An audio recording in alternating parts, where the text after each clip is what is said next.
Hi, welcome. I'm the man to come. My name is Daniel, and today I'll be talking about one of the great men of history. In this case, it's going to be Peter the Great, who was one of the first emperors of Russia, and he did a lot of great changes, specifically the Europeanization of Russia. Now, before I start, as usual, I'll give you a little disclaimer. Today, I'll be talking about a great man. Great man doesn't necessarily mean that this was a good person, but it was someone who did great things and advanced his nation forwards.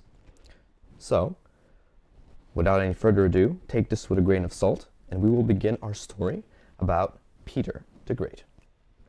He was born in 1672 in Russia. Now, we must understand that at this point, we had the Romanov dynasty, who's only been in power for the last maybe 60 years.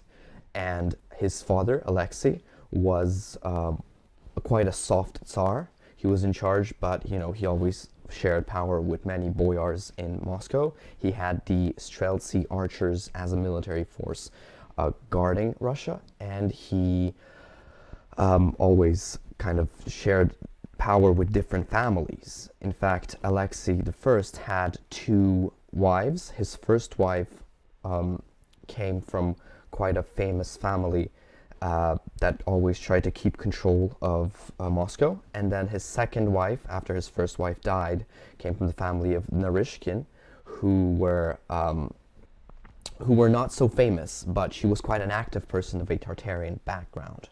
And he had many sons. He actually had two sons before Peter, Theodore and Ivan. And you must understand that Russia at this point, it's an Orthodox country, meaning that it's Eastern Orthodox, and it was very Christian. So even the name Ivan is basically John, biblically. And so, of course, normally they would name their tsars in a specific way, kind of like in France. You had all these Louis, all the way to Louis XVI and even 18th. Well, in Russia, it was similar. They would have Ivans, and then they would have these Alexes and Nikolais. These were the Tsar names they would give them. As they would want to be like a previous Tsar to make sure that they're prosperous. Now, of course, having two sons already, the first two sons were quite feeble. They were somewhat weak in their health. And so you had him, he wanted to basically have a son who was healthy. And that's why he picked this name. This was a unique name, a Tsar named Peter. Well, you see, biblically, and we have to go to the biblical story for this because Russia was so Christian, Peter means stone. And as you know, Jesus came up to his apostle and nicknamed him Peter, which even in French, Pierre means stone. He's like, this is going to be the stone on which my church will be built. And so the Christ's church is created on this foundation, who was Peter, the apostle. Obviously, the Tsar of Russia decides that, if he wants a healthy son, he better turn to the saint of stability. And so he names his new son Peter in hopes that this one will be a strong and powerful man. And in fact, he will be. Also, apart from just naming him Peter, you must know that Peter was born on the day of Saint Isaac, according to the Orthodox calendar in the day. And Saint Isaac was a Syrian monk who traveled to Constantinople to warn an emperor about his impending doom. And so when Saint Isaac came in front of this emperor's army, the emperor kind of threw him off the street and said, we don't need your help here. We're not going to listen to some monk. They kept walking. The monk came back. This time the emperor said, get rid of this monk, make sure he doesn't come back, and the army threw him in a swamp filled with thorns, making sure that he's stuck in there and he's not going to get out of the swamp. The emperor's army kept marching, but Saint Isaac got saved. According to the story, was saved by angels. And he came back. When the emperor saw him, he was so surprised, he decided to lock him up and make sure he was safe, aware of his divinity now. The emperor kept marching, went to war, and died, as Saint Isaac stated. And so he became a saint and started to work in Constantinople. And the point of the idea here is that he had a message to pass on to the emperor, and no swamp could stop him. And St. Peter, well, not St. Peter, Peter the Great, being a child and getting this kind of Orthodox Christian upbringing, he learns about these things. He learns about his name and about the day he was born and how it would influence him, about the fact that he would defeat a swamp, the fact that he has to listen to commoners, and the fact that, he has to be a symbol of stability. Now, at the age of 4, his father dies. Now, the death of his father was an unusual thing. He basically got sick, but it caused this crash among the nobility in Russia. You see, his first wife was from this family called the Miloslavsky, and then his second wife was from this other family called the Narishkins. And the two of them split because Peter was a healthy child from the Narishkin family, while the two older sons were from the Miloslavsky family. And so Theodore immediately gets power, being as the oldest son. He becomes the Tsar, and he's at the age of 15, 16. He becomes the Tsar of Russia. And the Miloslavskis come in and kick out all the people who were with the wife brought into Moscow. So these are all the boyars and the lords in charge of Moscow on the side of the Tsarina. And they kind of have to leave, in a sense.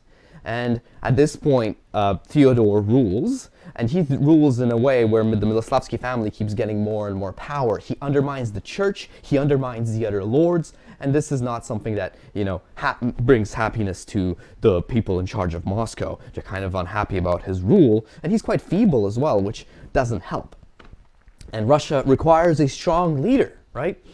So now, when Peter is away, he kind of learns other things like speaking Polish, speaking German, and a little bit of maths, a little bit of education. But his education basically ends at the age of 10 for a reason we're going to get to in a second.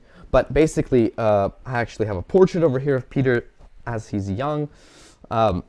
That's like one of the only tsars in Russia that a portrait of which exists, and it's Peter, luckily. As a child, he doesn't get all the necessary education, but he's shown to be brilliant and very active and very energetic. But at the age of 10, Theodore dies. And this causes a very interesting issue. Basically, all the boyars get together and they decide to choose, instead of Ivan, his older half-brother, they decide to choose Peter as the new Tsar, because he's healthier and they want some stability in the country. Plus, he's young, so they'll be able to manage him longer. And that's kind of also something that they want to do. Of course, the Miloslavsky family is not happy that they chose Peter, because legally speaking, the next in line was Ivan. Now, of course, Natalia Narishkina becomes the Tsarina once more. She's the regent to Peter, who's the Tsar at this point. His mother rules, basically speaking. And she comes into power and brings back all these people that were kicked out when Theodore got the power. And so all the Miloslavskis are losing their positions, losing their wealth, and they're not happy about it. And the current way that the military worked in Russia was they didn't really have a fully stable army. Peter's father tried to do that, but it didn't go through exactly as needed. The army would be disbanded and brought back together when necessary. And in the meantime, there was this regiment called the Streltsy, or as you would say in English, I guess, archers would be the right translation. The archers would be the guardians of the city, of the country, and it was a big country. They weren't paid as much. And because they weren't paid well, instead they had all these benefits regarding taxes. So for example, if the Russian army went outside of Russia for war and to conquer new lands, they would pillage. And when they would come back, these archers would be able to trade what they got from the foreign area and not pay taxes on it. And that's how they would make their money. But which also meant that they were kind of loyal to the country, but not necessarily loyal to anyone specific. They were kind of loyal to the coin. Which meant that the Miloslavsky family could buy them out. And they started to spread rumors that Theodore didn't die because of his poor health, but that the mother of Peter, the Tsarina, had actually murdered Theodore. And in fact, she also murdered Ivan.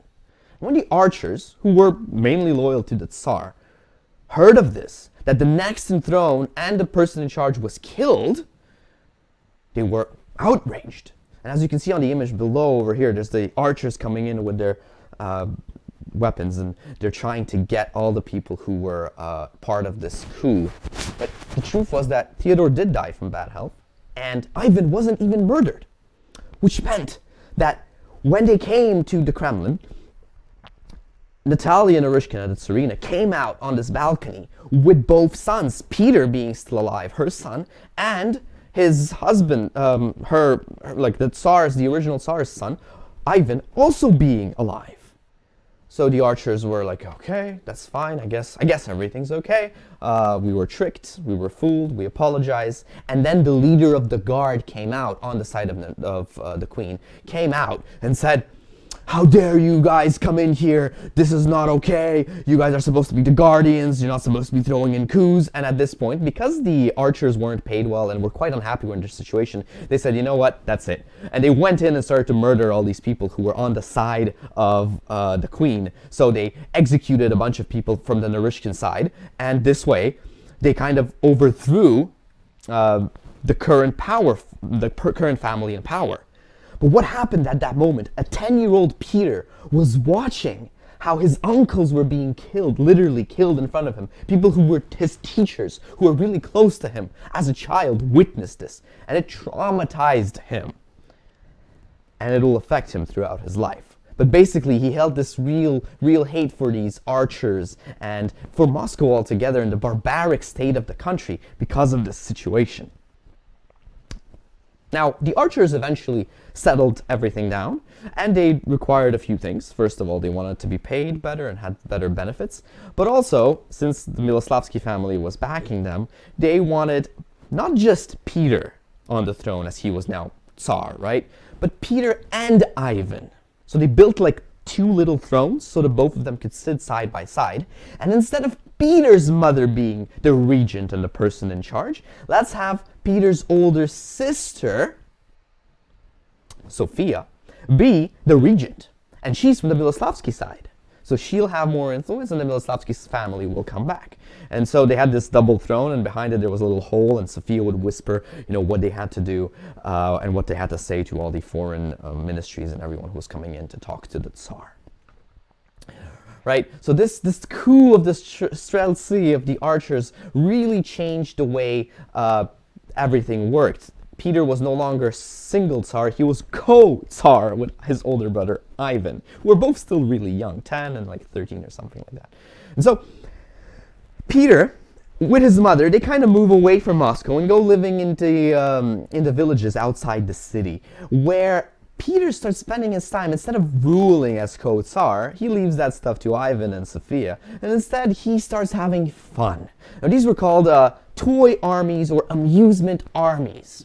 What he would do as a very powerful and influential child, he would come to a village and hire all these peasants, or these young boys, to participate with him in mock fake armies, where different kids would have different ranks, and on these different ranks they would be able to command other people. And the way he did it as a child was that it didn't matter if you were from a noble family. For him as a child, he was like, if you're a good commander, you're gonna be at this rank. And he himself, as Peter, during these times, would switch between different positions. Sometimes, I'll switch the screen. Sometimes he was even acting as like the drummer in this army. So as a young boy, as a teenager, he started to create a military. But a military that was organized, where everyone was paid, where they had good weapons brought in from Europe. Because he was Tsar, he could afford it. He could get anything he wanted, as long as he was, having fun and not infiltrating into governance of Moscow.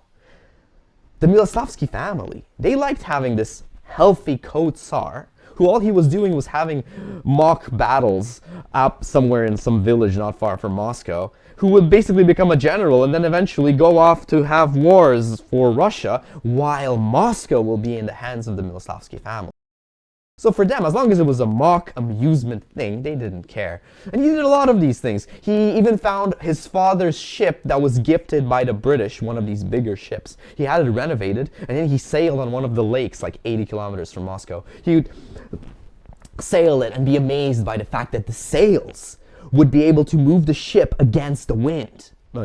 by using the correct geometry, you can do that. He was really surprised by these facts, by the science of it, and he didn't have a good education, and this was clearly not exactly education, but it was experiments, and he was experimenting with different things. He built this army of his, this mock army, this amusement army, but it was so serious where people lived in barracks. He himself would stay the night for watching the perimeter of his encampment, and then he would train everyone seriously, creating a real regiment. And this regiment will eventually become a force to be reckoned with. It will eventually become his own personal guard and then the royal guard of all Russian emperors. Because these people from their youngest age were thought to be loyal to the Tsar. They trained with the Tsar. They knew him personally. They were friends with him and they guarded him.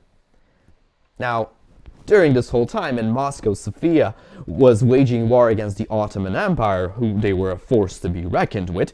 And she was going the south for the battles against in the Azov area, in the Crimean Peninsula. That was all Ottoman territory, and the Russian Moscow was trying to take those lands to get access to the Black Sea. But Sophia failed, and having not only failed in military combat, Sophia was also failing the traditional ways of the Orthodox Church, traditional ways of the boyars. She was kind of undermining them, and they were not happy about that.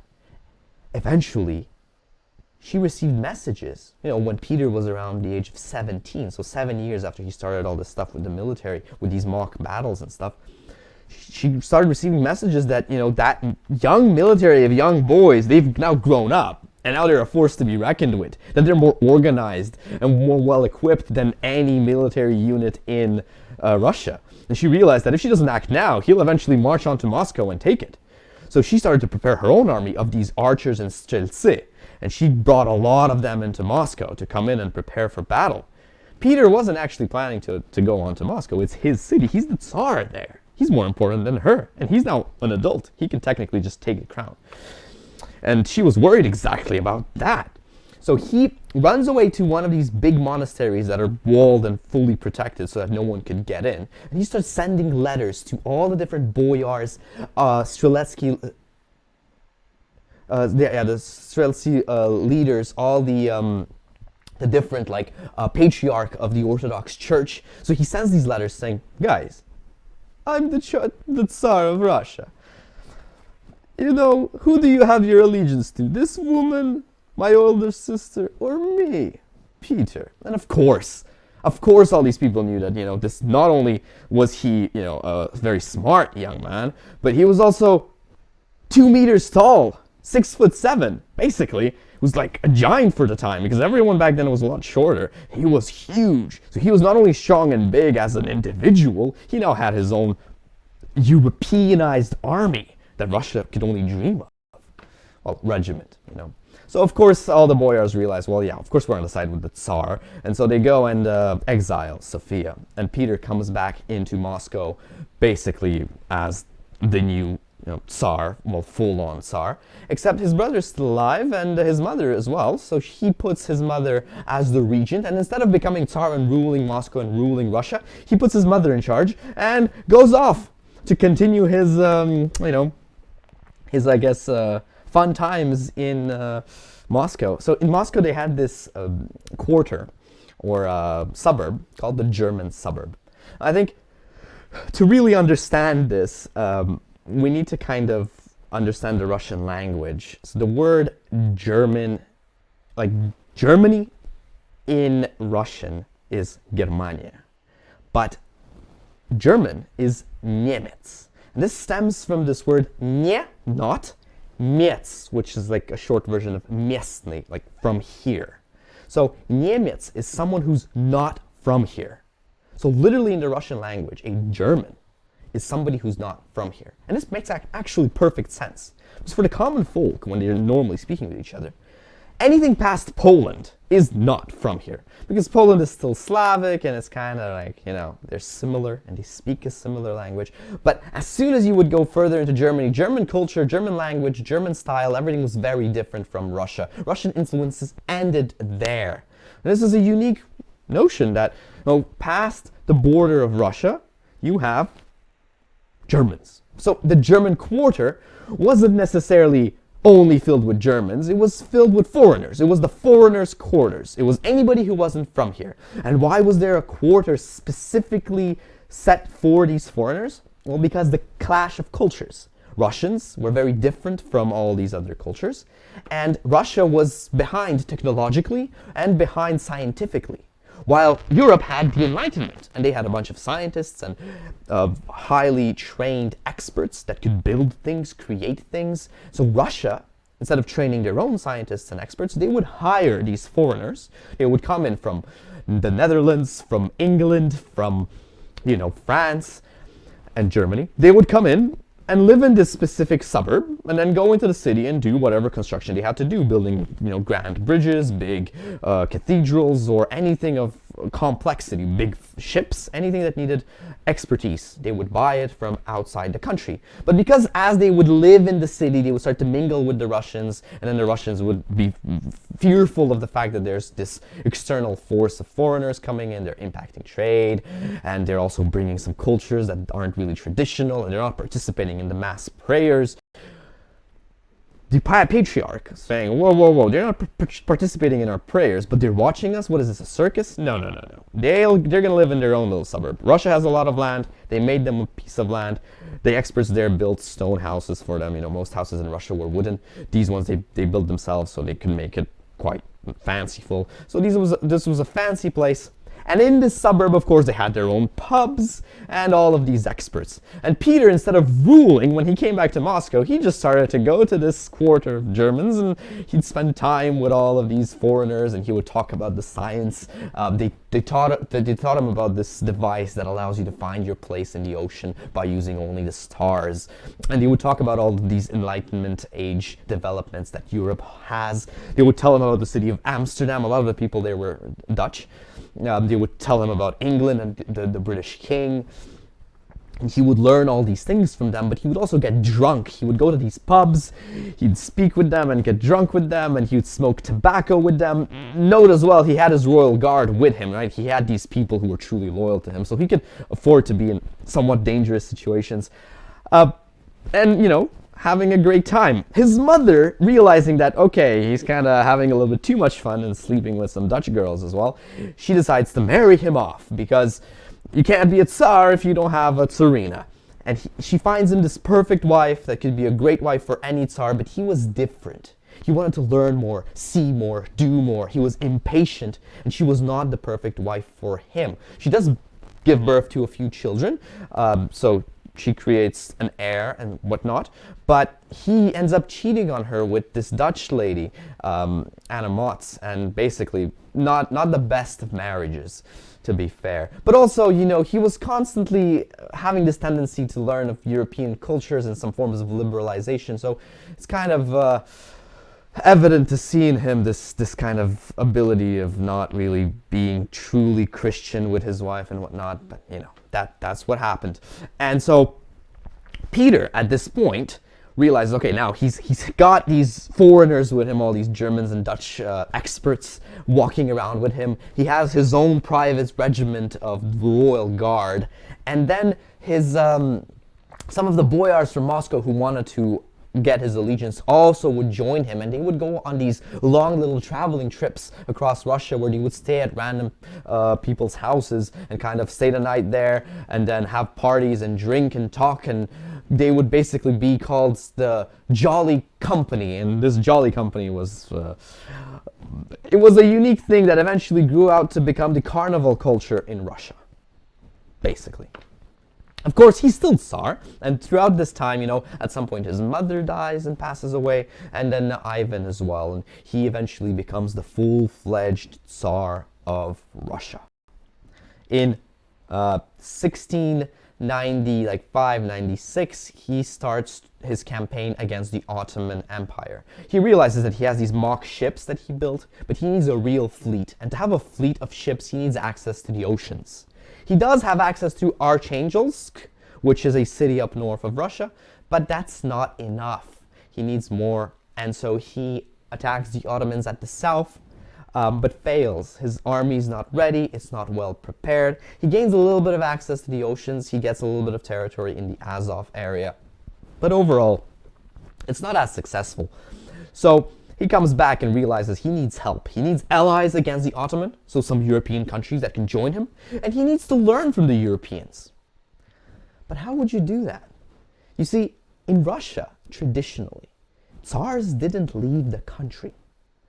Tsars had to stay in the capital and run the country. It's this gigantic ship that needs a captain. Part of the ship, part of the crew. And if the captain leaves, they'll find a different captain to take his place. Russia needs to be guided. There has to be a great mind that rules over this vast land.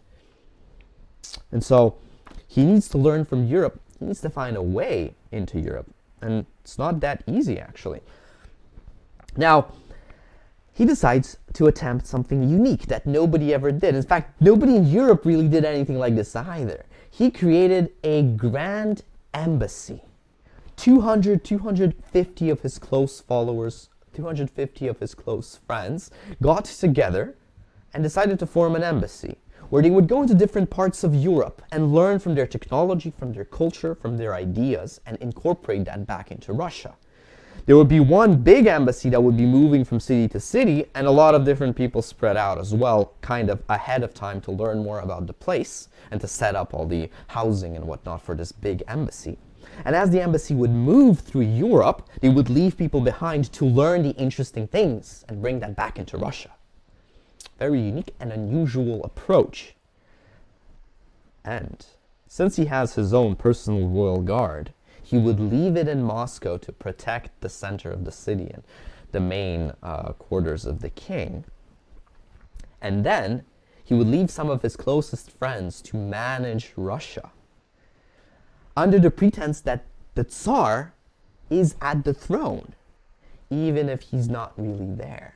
And he himself will go with the Grand Embassy as an ambassador to manually himself learn all of these things in Europe.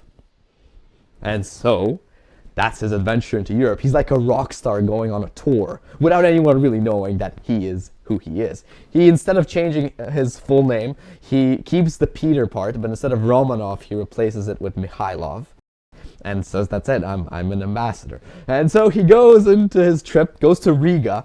He arrives to Riga, which is currently under Swedish control, and they have this new fort that was newly built, this Europeanized, high-tech, for the time, fort, filled with IKEA furniture and stuff. This Swedish fort that he wants to learn from. He wants to look at it, see what's inside, how do the passages work, what doors did they use and all that. What cannons are they using, what guns, what's going on, He comes into the governor and says, oh, I want to see what's inside. And he has like a notepad, he's writing things down, drawing all the walls, the stones, everything. He's taking notes about everything that's happening in the city, talking to everyone. And he's 2 meters tall, so this really tall basketball player-like person with this mustache is standing there writing everything down. And so the governor looks at him and he's like, okay, whoa, hold up. It's clearly the Tsar. He basically doesn't let him in. Now, of course, he being a Tsar, he kind of finds his way through, but doesn't really get much information from Riga, and says that it's a terrible city or something like that. But obviously, he was kind of like silly about it. And then he moves on. He goes into Prussia and meets Frederick. Not Prussia. He goes to Königsberg. And in Königsberg, he meets Frederick. Königsberg, right now, interestingly enough, is actually part of Russia. It's an exclave called Kaliningrad at the moment, which Russia gained after World War II. And but back then, it was this German city. And he goes to Königsberg, and he talks to Frederick. Königsberg literally means the city of kings. And he has this great connection with him because they both want to make their countries bigger and greater and all that. And he makes an ally there. And then he keeps going through Europe, eventually reaching the Netherlands, where he is highly interested in the production of boats and ships. The Netherlands, actually, at that moment, were the biggest seafaring empire. They were fully in control of the seas and of trade, and basically, Peter wants to learn from them. And he's very impatient and highly energetic. So he goes to the ports and starts talking to all the carpenters, and he basically decides that he wants to build a ship. And so he basically hires all these people to build a ship, and he participates with them. He becomes like a carpenter.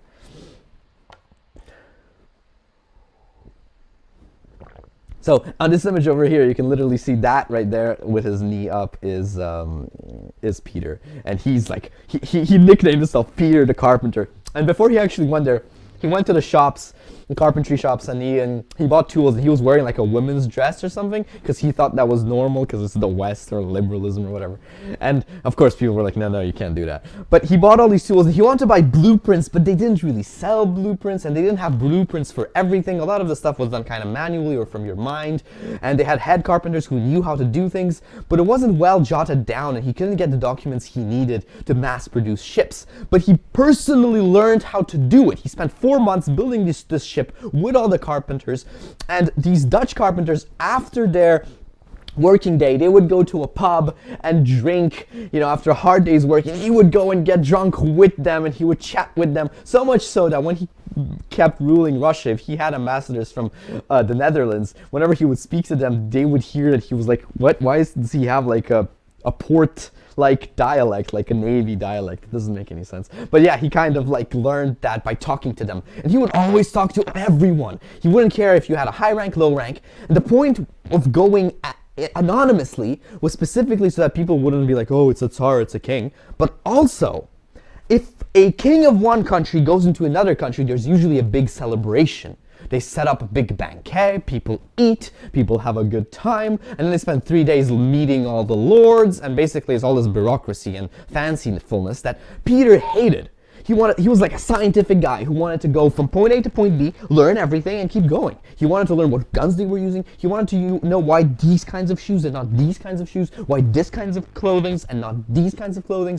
He wanted to learn everything there was to learn. He wanted to talk to every person, no matter their rank. He wanted to know how this culture came to be and what's good in it and what's bad in it. Remove the bad, keep the good, bring that to Russia and incorporate it. That's kind of his idea. And he does this across all these different cities in Europe. He gets a ship, he builds a ship, travels to England, meets the king. He meets a bunch of people. Again, anonymously, he goes and meets like Newton. And funnily enough, he meets both Newton and Leibniz in Germany, and Leibniz keeps in contact with him and suggests some stuff, but Newton, he was in charge of like the monetary production at that moment specifically when he was there, and so he meets up with him the first time. He's like, oh, I'm an ambassador, and Newton realizes, oh, that's probably a Tsar, and afraid that, there would be a conflict of interests, he stops meeting with Peter. Anyways, and a lot of these interesting situations happen in England. For example, he had, at least there's a rumor going around that at some point when he was looking at the construction of these ships, there was this manual where they were saying that one of the ways they would torture a bad Navy officer is they would run him under the keel of the ship. And if he would survive, he'd be forever damaged. It was like a terrible thing. And he apparently he said something like, oh yeah, could you show us how that would work? I want to see how it would work.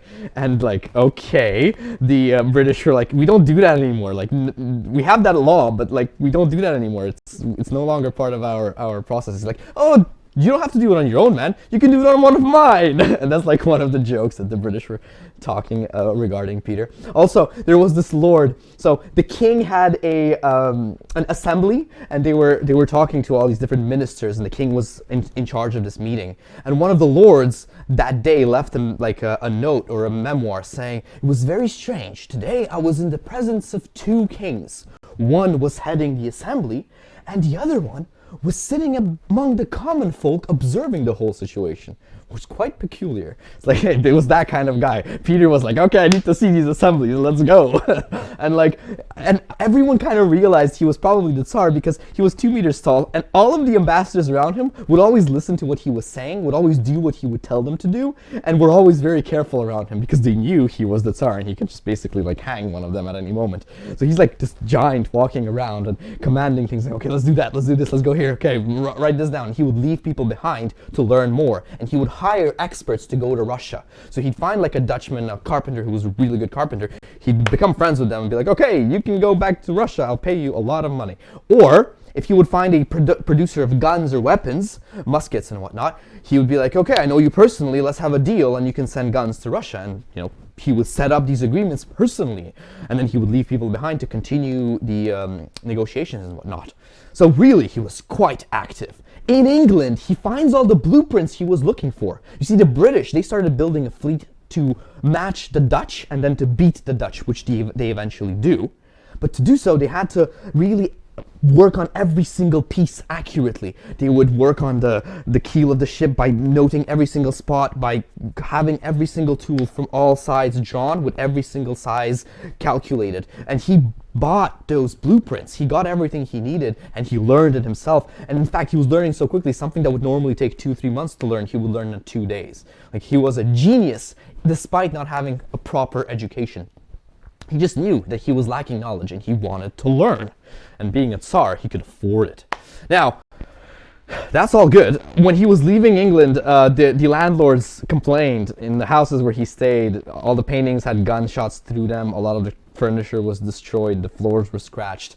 And he paid off, he paid them saying that, like, it's okay, like, just fix it, here's some money. But point it was that whenever he would get drunk at home, he'd take a gun out and, like, shoot a painting or something. And then he'd write, in fact, down the line, when he'd start writing laws, he would get drunk, write some laws, and then the next day he would review them. Like, he was this really sporadic, really high energy kind of person, constantly doing something, never stopping, moving from point to point. Yeah, it's quite interesting. Anyways, his plan was to go down to Rome and meet the Pope, because he was going against the Ottomans. If he could get the Pope on his side, he would have the Catholics fighting with the Orthodox against the Islamic Empire. But unfortunately, his trip got cut short because the streltsy, so the archers I was talking to you about at the beginning, those who kind of guard Moscow and guard Russia, they started a coup because they realized that the Tsar isn't at his throne, and part of the ship, part of the crew, there needs to be a captain. So he started to rush back to Russia. Luckily, his royal guard that he had set up, the children that were playing with him, who became his close friends, who over time became the royal guard, were so good at protecting the throne that only a single one of them died against the streltsy. They were so well trained and so armed with the proper weapons to protect the throne, and were really loyal to the Tsar. Now, as he's going back, he stops by Poland. He meets the leader of the country, the king, Gustav or something, who was this man who was capable of bending a horseshoe. Like, he was really strong, very big as well. So these two big, strong men start drinking together and having a good time. Two Tsars, two kings cooperating, and this was the Polish-Lithuanian Commonwealth, with whom he has this long conversation, a few days of drinking, and eventually the Polish king says, hey, by the way, you know that the Swedish king and the Swedish Empire was this really big force that controlled the Baltic and, like, parts of Finland and, like, a lot of different areas, again, in Germany and whatnot. And the Swedish Empire was uncontested. It was a very powerful force. He's saying, well, look, the king of Sweden died not too long ago. The heir is only 15 years old. He's not very experienced. If we band together, Denmark controlled Norway, right? So Denmark and Norway, Poland, and then Russia. If we come together, we can probably cut Sweden into pieces, and you, my good friend Peter, could get access to the Baltic Sea. And isn't that one of the things you want? You want to fight the Ottomans to get access to the Black Sea. Why get access to the Black Sea if you can get direct access to the Baltic Sea and go straight into Europe? And Peter likes that idea, and he goes back home, and in Russia, he comes back. Of course, the people are like, oh, we want to see the king, we want to see the king. The Tsar comes in, he's like, oh, here I am. And a lot of people are like, no, you're a different person. They switched you up in Europe. Oh, no, this is not correct. You're a European man, you're whatever. They switched you up. You're wrong. You're not a Tsar. You're not the Russian Tsar, not that powerful strength kind of bearing person. At which point he says, oh, yeah? You guys tried to coup. You tried a coup against my throne. You will now be punished. And so he personally punishes and tortures with his army, with his royal guard, a bunch of the streltsy archers. He removes like 1,200 people from the streltsy army, basically executed, to show the punishment. And he uses these European ways of, scaring the people by hanging up all of these traitors up on whatever they would hang them up and stuff. Terrible things. But point is, he shows them, look, no, I'm still the Tsar, I'm still here, I'm still Russian, but we're going to change the way we do things around here. And he starts passing all these laws. For example, he cuts down the beards of the boyar. Back in the day, Russian lords had these long gowns, and they would have beards. the large beards would be there because it's cold, it's a cold country. You gotta make sure you stay warm. And he said, no, in Europe, people don't wear beards, so we're gonna cut these beards off. And he manually grabs some of these boyars and cuts their beards off. He passes a law that if you wanted to keep your beard, you'd have to pay 100 rubles, which was a lot of money back in the day, to keep your beard per year. And you'd have to wear a little thing that says that I paid my tax, kind of thing. And he starts passing all these laws. Like, he installs these assemblies, which is a European concept, where you'd come in and you and the other lords would come into one room, you'd have coffee, you'd have a little dance of the introduction where the wives would participate in the assembly, and then you'd all sit down with the wives and the lords and the boyars, and you would discuss the drama happening in the country, and then you would solve the problem through conversation. He would have collegiates installed. He would eventually even create like a senate to rule on his behalf when he wasn't there. He passes a lot of decrees, a lot of laws, like 100 a year or something, and then down the line it gets almost to a few hundred or something. It's like really productive guy. And apart from that, well, he starts the war with Sweden, right? So him, the Polish Commonwealth, I think some part of Saxony, the German Saxony, and Denmark all joined together to battle Sweden.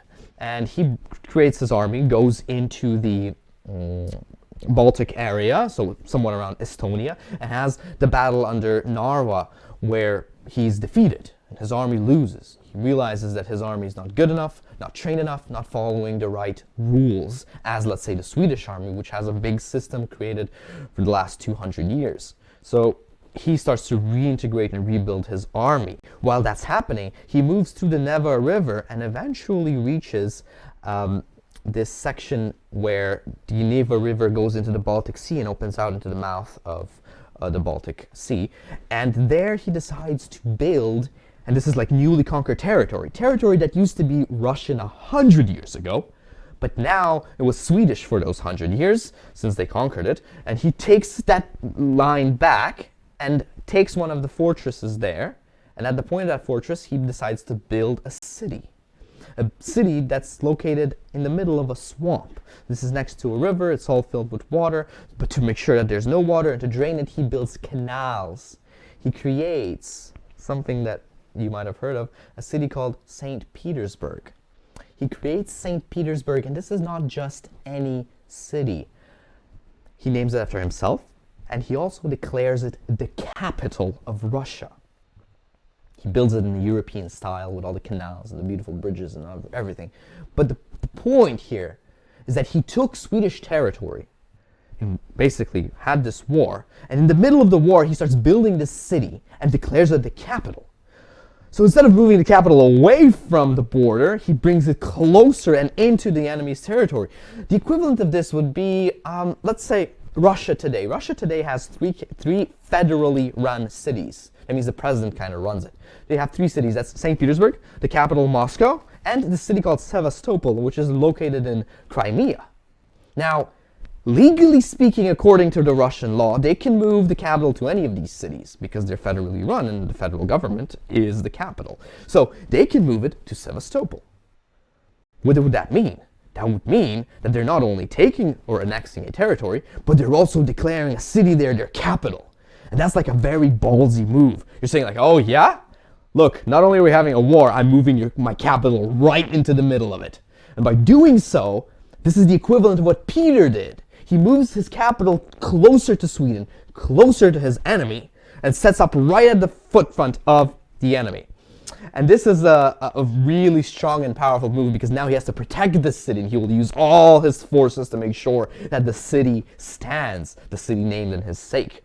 And this is the same thing happened with the Byzantine Empire, with Constantinople facing Asia. And the same thing happened with the London, right? London is really close to Europe. It could be somewhere up in Scotland, the capital of the UK. Could be in Northern Ireland and whatnot, somewhere else. But instead, it's facing Europe. Constantinople faces Asia. Same way, St. Petersburg faces Sweden. It faces Europe. It's saying, here we're at the edge and we're going to influence you, and we're going to be next to you, and we're going to fight for what we believe in. And so that's kind of the mentality that Peter has. He never stays in the same place for more than a week. He's constantly moving further, moving with the military, moving away, going into Europe, coming back. He's doing all these movements to try and make sure that he's moving ahead with the action, that he's always there where he's needed, that his mentality is, and that everybody in his army follows through with the orders. And the problem with the Russian, I guess, mentality is that some of the laws that Russia passes aren't exactly laws that people want to follow. And so people kind of decide, do we want to follow this law or not? And if you're living in the middle of like Siberia and there's this big law that Moscow passed, chances are you can choose not to follow it because nobody's going to be able to enforce it. So as long as it fits your interest, you'll follow it. If it doesn't fit your interest, you won't. And Peter, to make sure that people do follow it, he always adds a preamble, an explanation why this law is necessary. Why this law isn't to expand his own power, but it's to benefit the people. Because Peter the Great saw his nation not as a machine to gain wealth or to gain power, but as a piece of art. He got it as a child. He was 10 when he became Tsar. He doesn't really care about the power. He already has ultimate power, and he's so active that nobody can really stand against him. But he does see it as a piece of art, as something he wants to create, and a machine he wants to see working. You know, if you're walking outside and you see the driveway some guy fixing his old car, sitting under it, trying to make sure some fancy old car, why won't he just give it to a mechanic? Why won't he buy a new car? Well, because he wants to know that he's the one who fixed it, that he's the one who built it, and Peter has that same mentality. He wants to see Russia thrive because it's his work of art. And that's a key notion here. So, the war with Sweden continues. Now, Peter receives a bunch of weapons from Europe to make sure that his army is armed, and over time he receives less and less of them because he managed to install and create a powerful manufacturing system within Russia. If in 1698, when he first comes, 1698-99, when he comes back from the Grand Embassy from Europe, 95% of all weapons and arms and clothing for the military is imported from Europe. By 1710, so about 12, 13 years later, he no longer imports most of those things. He sets up a fine manufacturing system. He creates the concept of incorporations. And another rule that here in the West we don't have is this thing that an incorporation, if it's not producing what it's supposed to be producing in the quantity that it must produce, the Tsar can basically step in and say like, okay, this is no longer yours, I'm taking over. And because he was so active, he would actually do these things. He would get into the face of the businessman and be like, look, we need more guns or whatever. And that made the manufacturing in Russia boom. They managed to replace most of the clothing imports. He forced people to wear European gowns and all that. He made sure that they were wearing waistcoats and everything, and they had to produce those waistcoats or import them. And over time, he would start to produce his own. Tobacco. He legalizes tobacco. England would start exporting their tobacco into Russia, importing it, and then they would smoke it, and he would have a tax on it and everything. He would make some money from that, as like the treasury would need to make funds. But within another like 10 years, they start to produce their own tobacco and they stop importing it. He basically creates this powerful manufacturing in the country, and the economy starts to grow. The economy booms. It's really cool what he managed to do. Now, the war with Sweden continues, and here we have the flag of the Russian Empire, and then we have the two. These are two portraits of Peter. Now he's, quite a tall, very unique figure kind of guy. He was very tall, but his head wasn't very big, and his hands weren't very big, and his feet weren't very big, but he was like very 2 meters tall. Was a unique kind of person. He builds up his forces, his fleet.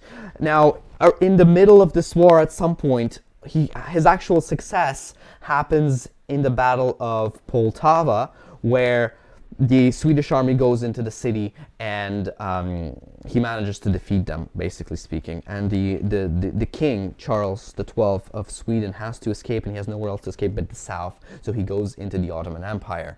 And Peter asks Ahmed III to release Charles XII, but Ahmed refuses. So he has this long battle with him around the Azov and Crimean area. And eventually, by leaving some of the land that Peter had conquered around the Black Sea, the Swedish king is released, and he goes back to Sweden, and the war continues.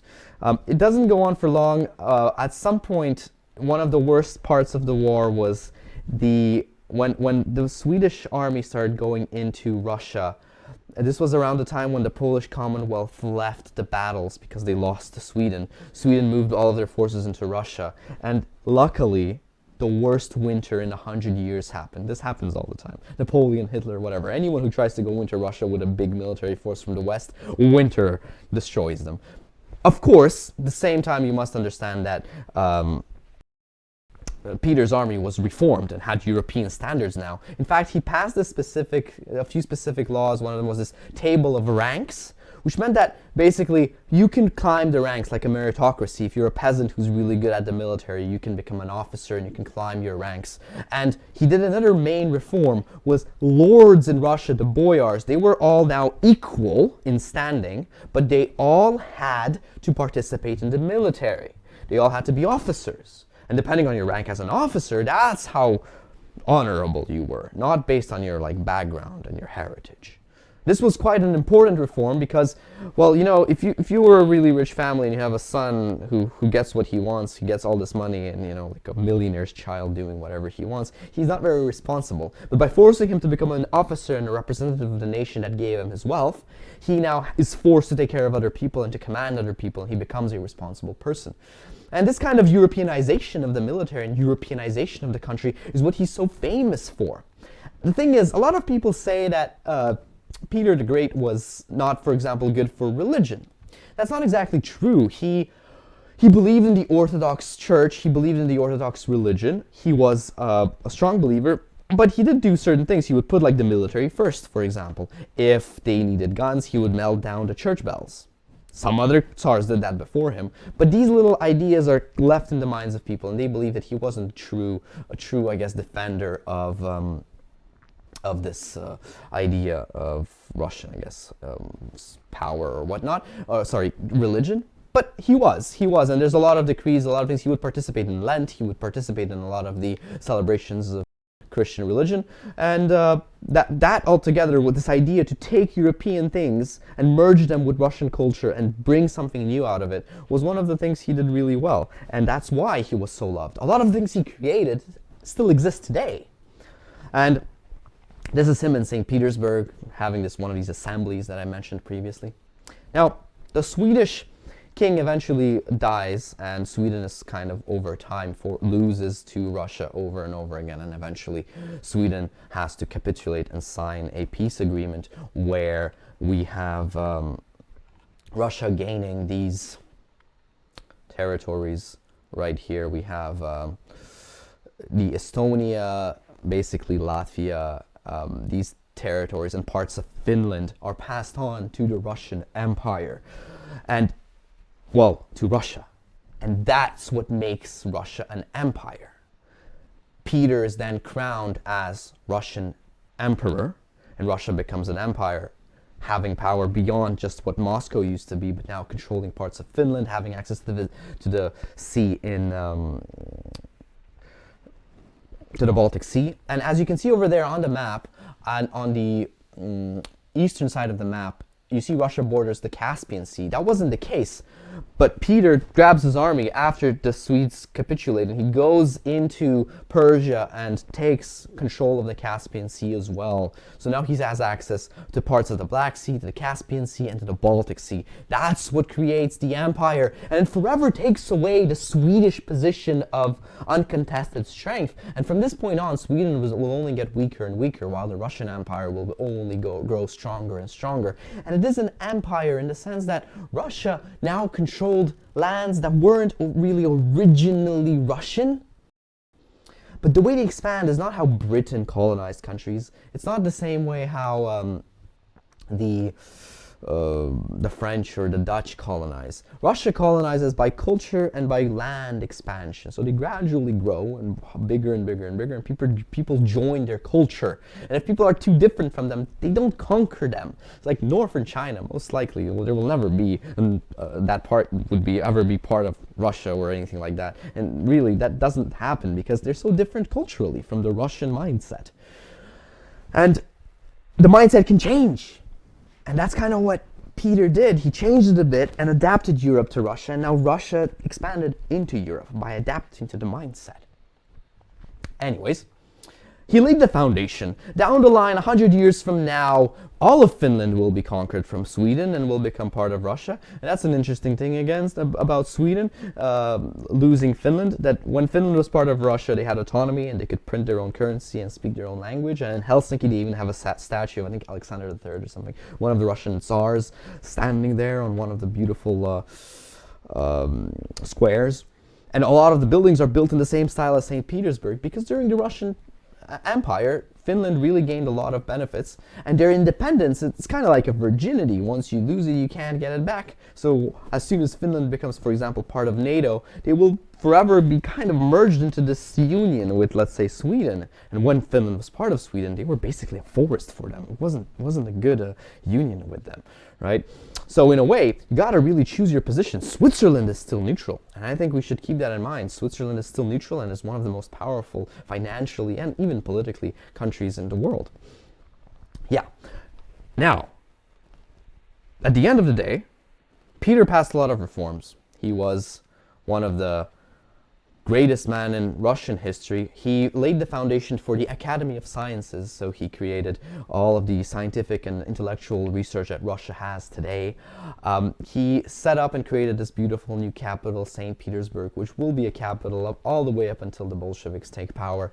He changed the way people think, he changed the way people learn, and he changed the military altogether. He himself knew 15 different professions. He was a carpenter, an iron maker, a blacksmith.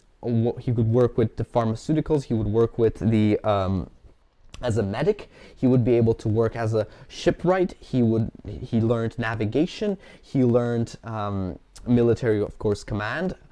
He was a gunner, so he'd be able to work with artillery. He knew all of these talents. Basically, there was 15 professions he knew perfectly. He could write books on, basically. He brought all this knowledge together, and that's one of the things that makes him great. A great man is never truly perfect. A great man learns from others. He listens to those around him. He understands that he is not perfect alone. He works as a team, and he needs others to work with him. We're very lucky, as humanity, that someone with this genius engineering intellect and this drive for movement also obtained this much power. Being a Tsar is a power that is kind of uncontested. And if you have that drive that Peter has, and this craving for intelligence and learning more, these two things make you really unstoppable. And it showed to be true. Peter was unstoppable. He was respected across the world. So I really think this was undeniably one of the great men of history. And he paved the path for more great men to come. So thank you very much for listening. My name is Daniel. I hope to see you next time, maybe next week or in 2 weeks. And, feel free to subscribe, and if you're interested, donate on the link below. Thank you very much, and I hope to see you next time. Goodbye.